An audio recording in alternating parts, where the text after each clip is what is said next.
Assalamualaikum warahmatullahi wabarakatuh. Berjumpa lagi bersama saya, channel petani hidroponik Comal yang ada di ketinggian 11 mdpl jalur Pantura, Comal, Pemalang, Jawa Tengah. Pada video kali ini saya ingin berbagi pengalaman pada teman-teman pemirsa kenapa tanaman anggur kita tidak mau berbuah. Tanaman anggur tidak mau berbuah itu ada faktor ya. Faktor dari usia juga berpengaruh. Dari perlakuan perawatan juga bisa, tetapi pada video kali ini saya ingin menjelaskan yaitu faktor tentang penyakit yang menyebabkan tanaman anggur kita itu tidak bisa berbuah seperti ini. Tanaman anggur ini usianya sebenarnya masih muda, belum ada 1 tahun. Malah usianya baru 7 bulan. Akan tetapi dia sudah berbuah 2 kali. Walaupun buah pertama memang besar-besar, tetapi hanya membawa beberapa dompol saja. Hasilnya sangat bagus sekali. Maka dari itu saya rekomendasikan untuk teman-teman yang ingin menanam tanaman anggur, varian ini tuh lebih cocok untuk ditanam dan dikembangkan untuk skala kebun. Kenapa saya sarankan seperti itu? Karena varian ini itu mempunyai ukuran buah yang besar serta warna yang merah yang membuat daya tarik untuk orang-orang membeli buahnya ya. Kalau skala kebun kan kita berarti produksi buah, maka dari itu kita harus mencari bibit anggur yang kualitasnya bagus. Dan ini bunganya. Ini saya coba menggunakan GA3 2 kali ya. Kalau ini tidak saya gunakan GA3 tetapi hasilnya juga bagus. Seperti ini ya, padat sekali. Ini padahal kemarin juga saya lakukan penjarangan banyak sekali, hampir 50%. Tapi kepadatannya masih seperti ini. Ini seharusnya dikurangi dari kemarin-kemarin, tetapi tidak apa-apa. Ini saya biarkan begitu saja karena biar penjarangan nanti penjarangan langsung lah. Kalau sudah mulai agak memerah saya petik. Kenapa tanaman anggur kita itu kadang sulit berbuah? Ya, ini salah satu penyakit yang menyebabkan tanaman anggur kita itu sulit untuk berkembang bagus dan berbuah, yaitu kutu perisai ya. Kutu perisai bisa menempel pada tanaman anggur. Biasanya disebabkan oleh kelembapan dan juga bisa disebabkan oleh faktor ketika kita menggunakan kohi kambing ya. Kohi kambing ini sangat sering sekali menyebabkan tanaman anggur kita itu mengalami masalah kutu perisai. Maka dari itu kalau pemberian kohi kambing itu saran saya di musim kemarau dan kohi kambingnya sudah fermentasi. Ini kemarin lebih parah sekali, tetapi sudah saya obati. Maka dari itu saya praktekkan untuk teman-teman dan saya bagikan untuk teman-teman. Semoga ketika tanaman anggurnya itu terserang penyakit kutu perisai bisa diobati dengan baik ya. Ini tersiernya bagus sekali. Ini varian MF ya. Memang varian MF itu terkenal sangat sulit. Dia dibuahkan tidak bisa secepat seperti tanaman anggur lainnya, karena di tempat saya ini ada berbagai macam varian yang tidak bisa dibuahkan secara cepat. Walaupun ciri-ciri tanaman sudah terpenuhi, tetapi dia tetap tidak mau dibuahkan ya. Ini kemarin juga terserang kutu perisai, saya obati sudah bagus seperti ini. Langkah pertama agar menghindari tanaman tidak terserang kutu perisai yaitu pembersihan ya, agar mengurangi kelembapan serta tidak menjadi tempat bersarangnya kutu perisai ya. Karena jika tidak kita lakukan pembersihan seperti ini, nanti kutu perisai itu akan menyelip di sela-sela kulit-kulit tua seperti ini, sehingga kalau sudah terlanjur banyak nanti kita menanganinya lebih susah. Alangkah baiknya kita lakukan pencegahan dari awal sehingga kita mendapatkan hasil yang maksimal. Teman-teman yang menanam tanaman anggurnya kok mengalami masalah, sudah buahkan berkali-kali tetapi tidak mau berbuah. Contohnya salah satu tanaman anggur saya ini ya, ini kemarin juga parah sekali, sekarang sudah mulai bagus dan akhirnya saya lakukan pemangkasan untuk peremajaan cabang tersier agar tanaman tersebut itu nantinya lebih bagus lagi. Ini masih ada sedikit-sedikit belum maksimal, tetapi nanti bisa kita lakukan secara terus menerus, seminggu sekali, sampai benar-benar tanaman itu bersih, mulus, tanpa ada kutu perisainya. Karena ini kemarin saya kasih hanya 2 kali dalam 1 bulan, sehingga hasilnya kurang menyelesaikan sampai akhir. Seharusnya paling tidak itu kalau kita melakukan pengobatan 3 hari sekali, paling lambat-lambatnya ya seminggu sekali. Yang bawah ini sudah bersih, tinggal yang bagian atas.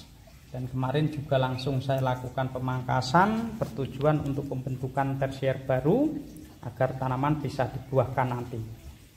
Kenapa tanaman anggur kita kalau terserang kutu perisai itu lebih sulit untuk berbuah? Seandainya berbuah pun hasilnya tidak menggembirakan, karena nutrisi yang kita berikan itu diserap oleh kutu perisai, sehingga pertumbuhan anggur pun tidak maksimal dan proses pembuahan pun tidak bagus. Maka dari itu, sebelum kita melakukan pembuahan, maka kita harus melakukan benar-benar tanaman itu sehat, sehingga kita akan melakukan proses pembuahan. Dan ini sudah saya mulai pembentukan cabang-cabang tersier baru. Saya lakukan pemangkasan habis, saya sisakan 2 mata tunas ya, karena ini tanaman anggur itu lagi sakit. Nah, seperti ini dia tidak akan mengeluarkan buah karena kondisi nutrisi yang kita berikan tidak maksimal. Berbeda dengan ini usianya hampir separuh usia dengan tanaman anggur tadi. Tetapi karena walaupun cabang kecil, karena dia sehat, dibuahkan pun hasilnya bagus. Walaupun kecil seperti ini bisa berbuah 2 kali malah. Nah, dan buah yang sekarang saat ini saya bagikan untuk teman-teman yaitu tadi batang primernya hanya sekecil, yaitu sejari kelingking. Tetapi hasil buahnya juga sangat menyenangkan sekali seperti ini. Maka dari itu untuk teman-teman, jika ingin membuahkan tanaman anggur, kita cek dulu dan kita kontrol tanaman ini sudah sehat atau belum. Jika sudah sehat ya kita lakukan pupuk pembuahan. Cara mengatasi yaitu kutu perisai ya, saya gunakan yaitu pemutih pakaian. Merek bisa terserah, tapi kali ini saya menggunakan merek Vanish ya. Ini saya tuang, yang satu gelas air biasa dan yang satu ini gelas kosong, saya untuk peruntukkan yaitu cairan Vanish seperti ini ya. Nah, berapa perbandingannya? Kalau saya itu perbandingannya 1:1 untuk pencegahan ya. Tetapi kalau benar-benar kondisi sangat memprihatinkan dan bahaya, bisa kita gunakan secara langsung. Saran saya ini hanya untuk batang primer ya. Batang primer, karena batang primer sudah tua, jadi kita gunakan secara langsung itu masih aman. Tetapi jika kita melakukan sampai ke cabang-cabang sekunder ya, cabang sekunder dan cabang tersebut belum menua betul, ya kita gunakan cara campuran seperti ini, 1:1 ya. Contohnya seperti ini. Cara 1:1 ini juga bisa digunakan untuk pencegahan, untuk perawatan batang-batang primer kita. Biasanya kutu perisai itu dimulai dari bawah, biasanya dimulai dari bawah. Maka kita lakukan pencegahan seperti ini, yaitu 1 minggu sekali. Jika memang terlalu cepat ya 1 bulan sekali lah. Yang penting ada perlakuan seperti ini dan juga perlakuan pembersihan kulit-kulit tua ya.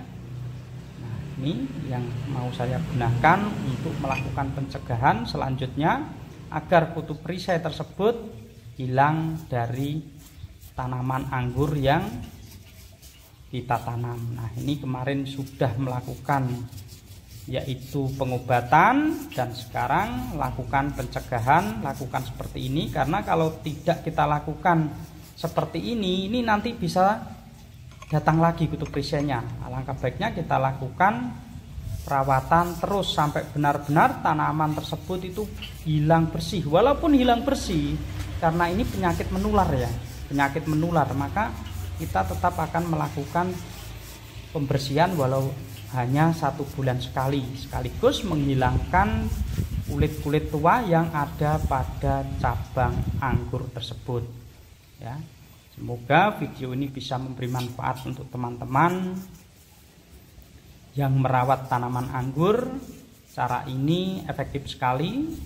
Jika kita ingin melakukan pencegahan dan perawatan, cukup kita lakukan 1:1, air 1, cairan panis 1 ya. Atau jika kita ingin melakukan pengobatan total kondisi yang sangat parah, bisa kita gunakan langsung. Tetapi saya sarankan untuk cabang anggur yang sudah berkayu ya, cabang anggur yang sudah berkayu, bukan cabang anggur yang masih hijau. Karena kalau yang masih hijau itu kita lakukan menggunakan panis secara langsung seperti ini bisa hangus dan bisa berbahaya untuk cabang tersebut. Dan ini saya sarankan terutama untuk cabang primernya ya. Kalau cabang sekundernya juga sudah mencoklat dan sudah menua, ya bisa kita lakukan seperti ini. Lalu bagaimana jika menyerang di cabang-cabang yang masih hijau? Biasanya untuk kutu perisai ini dia jarang sekali ya masuk di wilayah-wilayah yang masih hijau, karena wilayah-wilayah masih hijau itu jarang sekali karena jarang ada tempat untuk bersembunyi. Kebanyakan yang diserang itu ya batang primer, kalau sudah mulai menua ya dilanjutkan ke batang sekunder ya. Kita gunakan panis, tetapi jika masih di cabang-cabang hijau kita bisa gunakan yaitu fungisida yang kita campur dengan insektisida. Cukup sekian video dari saya, semoga bisa memberi manfaat bagi teman-teman yang lagi menanam tanaman anggur. Kesimpulan dari video ini adalah jika kita ingin membuahkan tanaman anggur, harus kita cek tanamannya sehat atau tidak. Jika sakit ya kita obati, baru kita lakukan proses pemupukan pembuahan, sehingga proses pembuahan tersebut mendapatkan hasil yang maksimal. Cukup sekian. Jika ada tutur kata dan penyampaian yang tidak berkenan di hati para pemirsa, saya manusia biasa minta maaf yang sebesar-besarnya. Wassalamualaikum warahmatullahi wabarakatuh.